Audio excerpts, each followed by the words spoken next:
Vamos a estar conectados en un minuto más con la senadora de la Democracia Cristiana, Jimena Rincón, candidata presidencial de ese partido y desde ayer presidenta de la Comisión de Hacienda del Senado.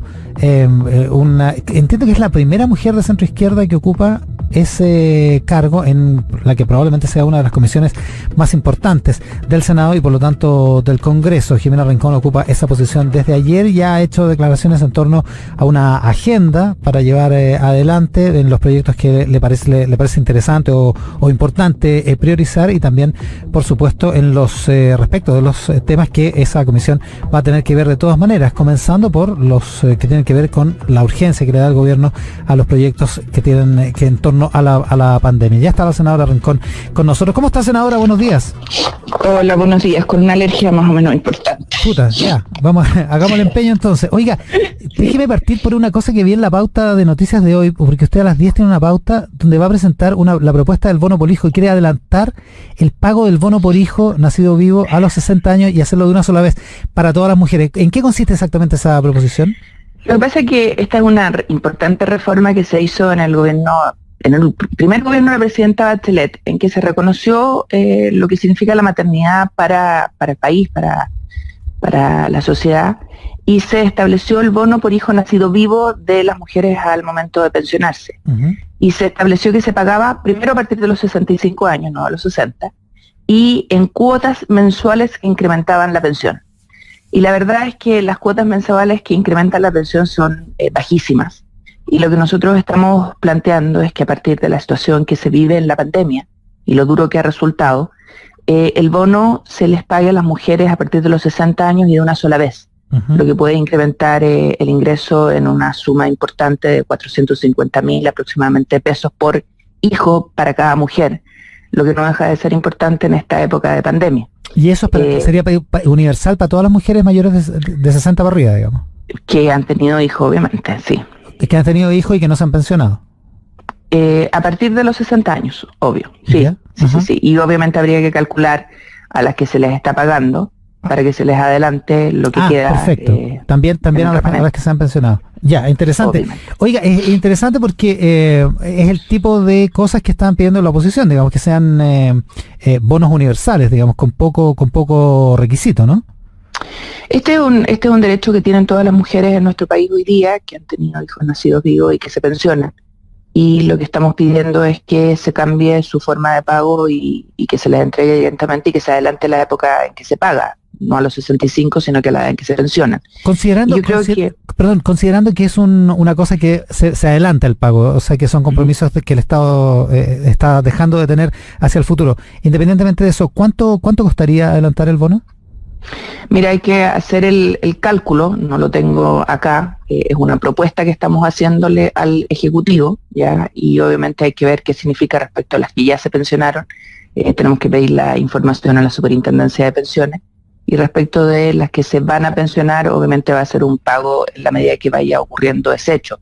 Hoy día las mujeres no se pensionan todas a los 60 años, recuerda que se prorroga producto del monto de la pensión, la edad al final en 2-3 años la postergan las mujeres, y por lo tanto habrá que ir viendo, ¿no es cierto?, lo que eso significa. Y creo que es importante hacer este cálculo y este ejercicio, porque significaría un ingreso adicional en medio de la pandemia importante para las mujeres en nuestro país. A propósito de eso, usted como nueva presidenta de la Comisión de Hacienda le va a tocar el trámite de esos de los proyectos de ayuda que está presentando el gobierno. Ayer ya entró, entiendo que por la Cámara, eso sí, entró el bono de clase media.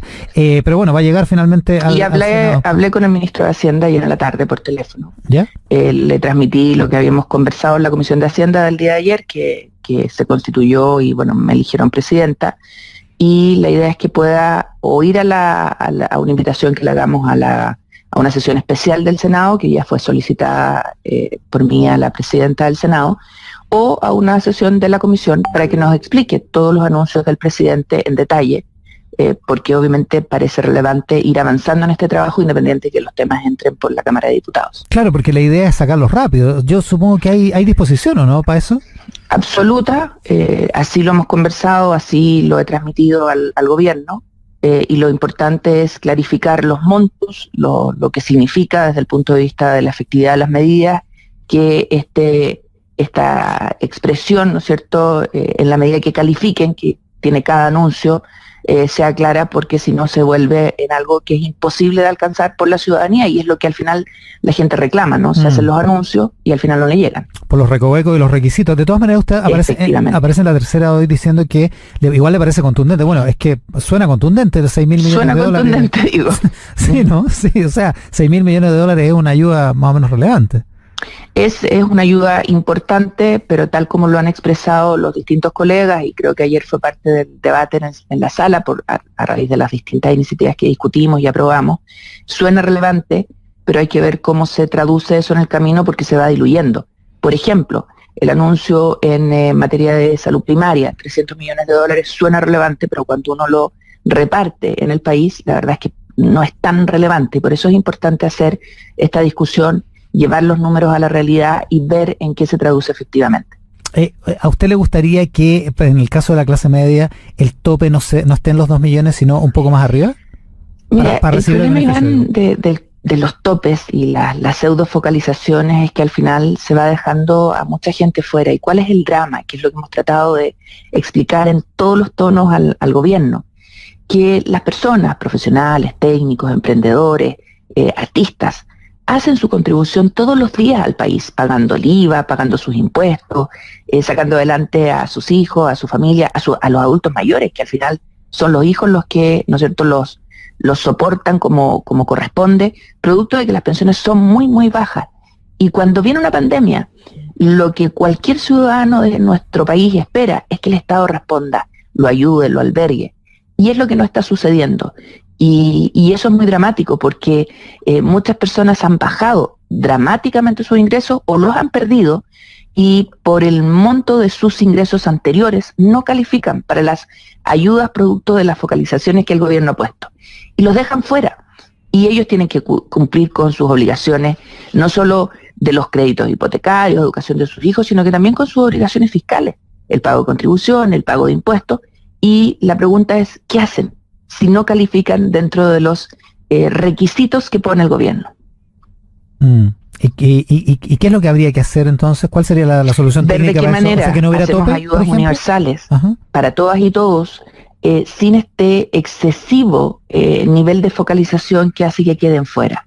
Y además, cómo revisamos los distintos criterios del gobierno para poder postular a las distintas medidas. Por ejemplo, si una persona hoy día, voy a poner medidas simples, si una persona hoy día efectivamente bajó su nivel de ingresos y no está en condiciones de pagar la patente del auto, las contribuciones, voy a hablar solo de los impuestos fiscales, debiera bastar la solicitud, ¿no es cierto?, de prórroga, sin tener que entrar a calificar por distinto tipo de requisitos respecto de si lo merece o no lo merece.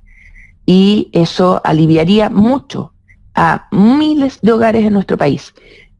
Obviamente esas personas van a tener que concurrir después a regularizar y pagar esa obligación, pero no le hagamos la vida imposible hoy día desde el punto de vista de tener que acreditar que bajó los niveles de ingresos según los criterios del gobierno, porque al final las personas se sienten fuera de la ayuda del Estado. Ahora, lo más probable es que en el caso de los trabajadores formales, el Estado ya sabe si uno... En el caso de los formales sí, sin lugar a duda, pero le pone a requisitos desde el punto de vista de cuál es el nivel de ingreso, y ahí los deja fuera. Por eso le pregunto. Y hay una serie de connotaciones que no tiene el Estado. Por ejemplo, si un técnico se ha hecho cargo de sus padres ya en esta pandemia, ese es un dato que no tiene el Estado, claro, no tiene cómo saberlo. tenerlo.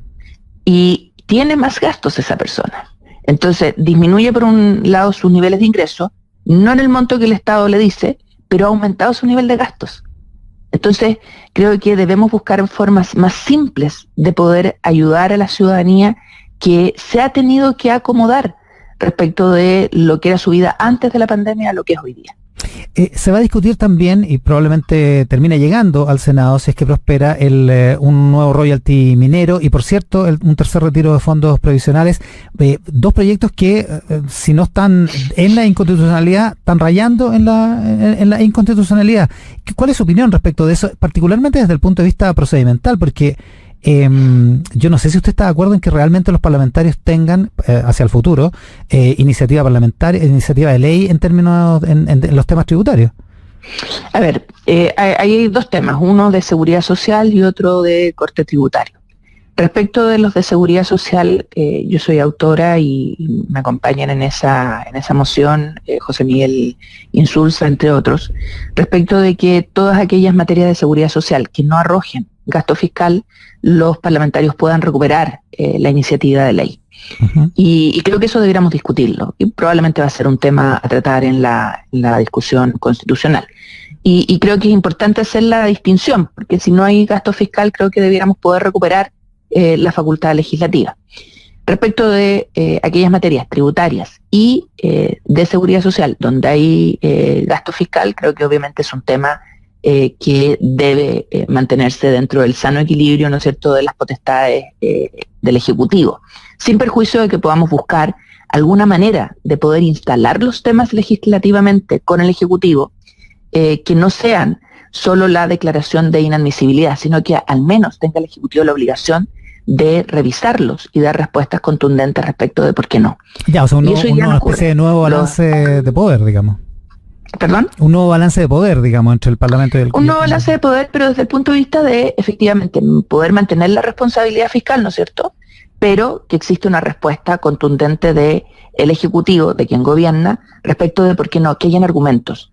Y eso hoy día no ocurre, simplemente los proyectos se desechan por inadmisibles, por la inconstitucionalidad, y quedan durmiendo. Y voy a poner un ejemplo. Cuando en marzo del año pasado yo presenté el primer proyecto de retiro de fondos de AFP, yo sabía que era inadmisible. Y obviamente se declaró así. Ese proyecto tenía dentro de sus consideraciones el bono de reconocimiento para poder reponer los fondos retirados, tenía un incentivo a reponer lo retirado, y yo pedí el patrocinio al Ejecutivo. Nunca hubo respuesta, y ahí quedó. Los diputados lo pescaron, lo transformaron en un proyecto de reforma constitucional y se fue a debate. Entonces, creo que si hay un diálogo obligado desde el punto de vista legislativo entre los poderes, cambia la relación. Es una idea, creo que podría ser parte del debate constitucional. Yo no voy a estar en ese debate, pero obviamente creo que es parte de lo que tenemos que discutir para rebalancear los poderes y para evitar esta acumulación, ¿no es cierto?, de frustración y de no respuesta hacia la ciudadanía, que la ciudadanía igual traslada a los parlamentarios aunque no tengan la facultad para avanzar. Senadora Rincón, oiga, le pido que nos cambiemos de sombrero, que salgamos de la presidencia de la Comisión de Hacienda y nos vayamos al sombrero de la candidatura presidencial.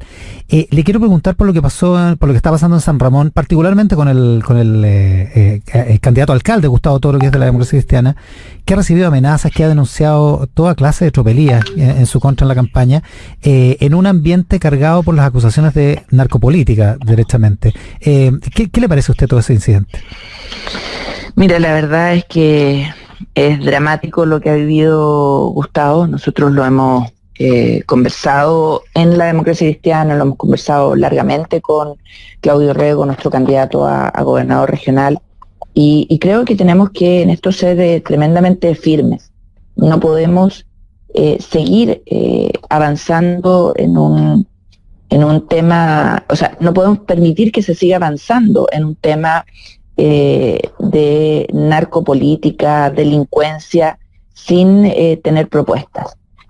Nosotros tenemos una comisión de seguridad ciudadana o seguridad, justicia y derechos en la que hemos ido trabajando distintas propuestas desde el punto de vista de la importancia de recuperar la presencia del Estado en los barrios. Y lo digo así porque creo que al final del día lo que ha ocurrido es que hemos ido abandonando los territorios.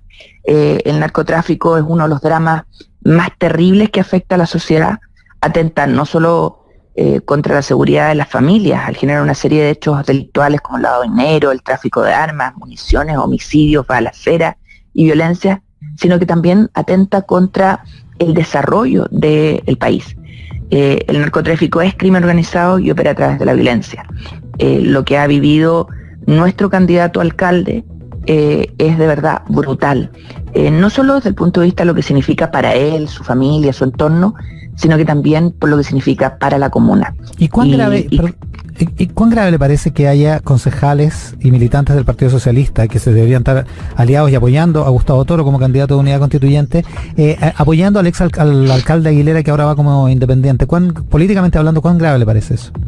Yo creo que es grave que cualquier partido apoye o haga vista gorda de una situación como la que se está viviendo en esta comuna. Pero no es la única comuna donde uno observa hechos como este. Al menos así nos ha empezado a llegar desde distintos sectores en el país. Y no solo tiene que ver con lo que haga o no haga un partido, tiene que ver con lo que hace o no hace el Estado en su conjunto. Y por lo tanto, creo que aquí tenemos que tener una propuesta integral desde el Estado, de intervención del territorio de manera integral, no solo respecto de estos hechos, sino que también de una propuesta urbana, de una propuesta de arte y deporte, desde una propuesta de intervención de recuperación de espacio público. Y yo creo que esto tiene que ir mucho más allá de las sanciones meramente penales. La candidata presidencial de la Democracia Cristiana, la senadora Jimena Rincón, esta mañana en Tele 13 Radio. Senadora, muchas gracias por la gentileza, muy buenos días. Muchas gracias a ti, Iván, un buen día.